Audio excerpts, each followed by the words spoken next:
আসসালামু আলাইকুম ওরহমাতুল্লাহ।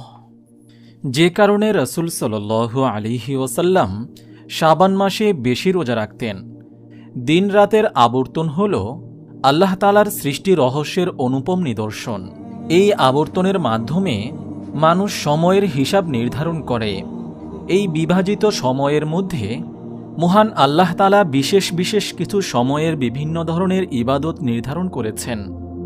যেমন দিনে রাতে ৫ ওয়াক্ত নামাজ ফরজ, শুক্রবার দিন জুমা ফরজ, বছরে ১ মাস রোজা ফরজ।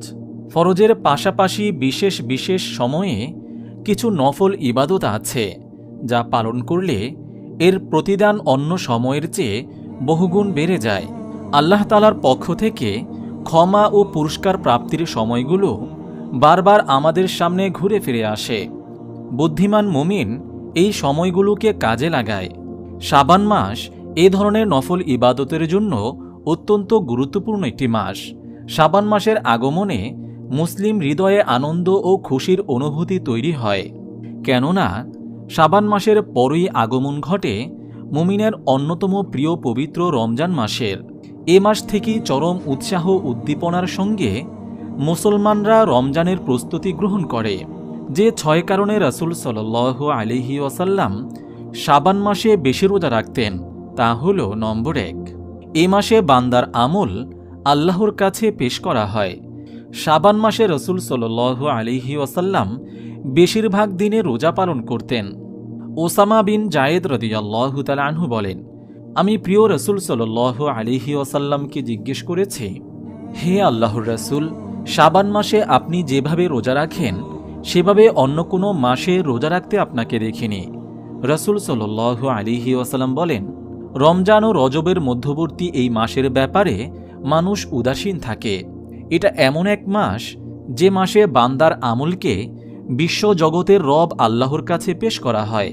আমি চাই আল্লাহর কাছে আমার আমল এমন অবস্থায় পেশ করা হোক যখন আমি রোজাদার। নাসাই, হাদিস নম্বর 2357।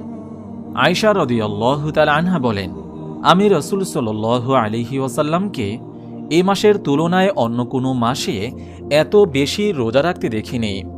এমনকি রাসূল সাল্লাল্লাহু আলাইহি ওয়াসাল্লাম কয়েকটি দিন ছাড়া প্রায় পুরো শাবান মাসই রোজা পালন করতেন।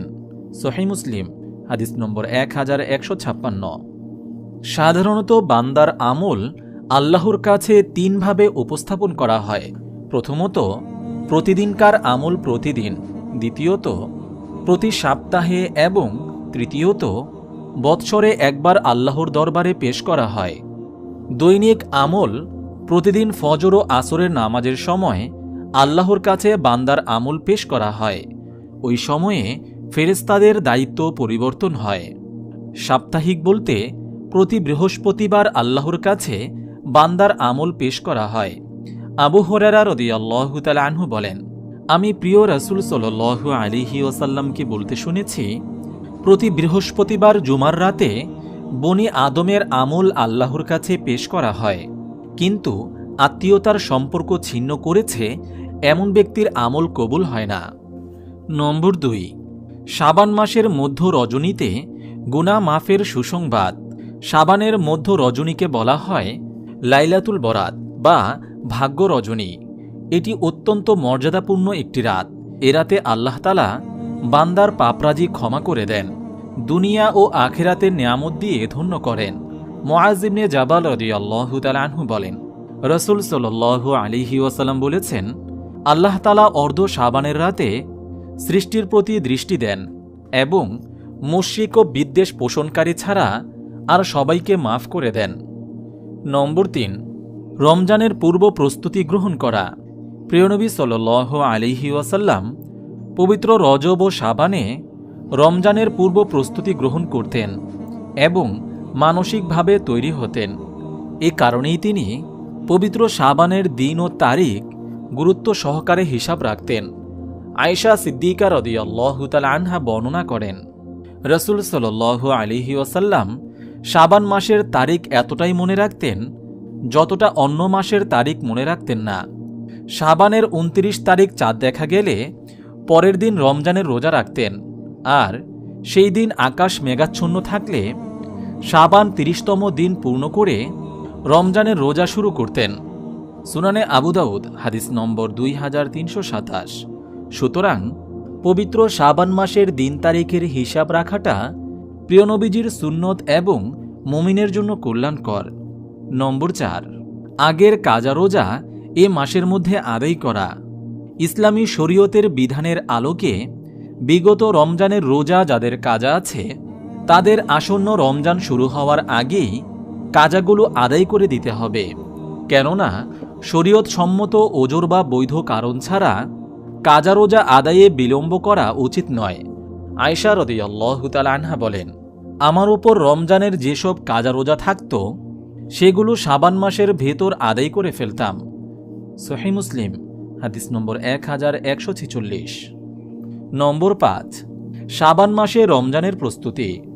রমজানের রোজা যেহেতু বছরে একবার আসে সেহেতু তার বিধিবিধানগুলো অনেকের কাছে স্মরণ নাও থাকতে পারে। তাই শাবান মাসে আমাদের করণীয় হল রমজানের বিধিবিধান জেনে নেওয়া, যাতে রমজানের নেয়ামত আমাদের হাতছাড়া হয়ে না যায়। শাবান মাসে বেশি বেশি নফল নামাজ, তাওবা, ইস্তেগফার, কোরআন তেলাওয়াত ও জিকিরে নিয়োজিত থাকা উত্তম। নম্বর 6, এই মাসে বেশি বেশি দান সাদকা করা।